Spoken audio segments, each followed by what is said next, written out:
দক্ষিণ এশিয়ার দেশগুলোর পারস্পরিক দৃষ্টিভঙ্গি কেমন তা নিয়ে জরিপ চালিয়েছে গবেষণা প্রতিষ্ঠান পিউ রিসার্চ সেন্টার। চলতি বছরের ফেব্রুয়ারি থেকে মে পর্যন্ত চালানো এই জরিপে দেখা যায়, প্রতিবেশী দেশ হিসেবে বাংলাদেশকে নিয়ে পাকিস্তান ও শ্রীলঙ্কার বেশিরভাগ মানুষের মনোভাব ইতিবাচক হলেও ভারতীয়দের অবস্থান বেশ ভিন্ন।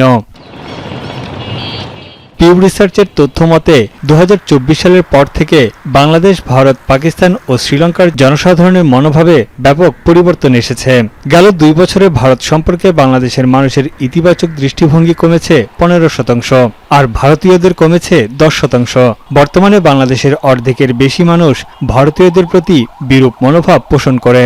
অন্যদিকে বাংলাদেশ নিয়ে নেতিবাচক মনোভাব রয়েছে 48% ভারতীয়দের।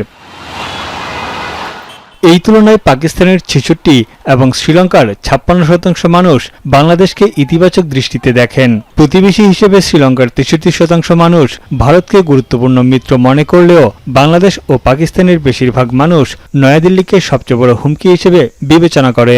ইসলামাবাদের সঙ্গে নয়াদিল্লির সম্পর্কের ঐতিহাসিক বৈরিতার প্রভাব দেখা গেছে জরিপেও। মাত্র 7% পাকিস্তানি নাগরিক ভারতকে বন্ধুরাষ্ট্র মনে করলেও বাকিরা শত্রু মনে করে।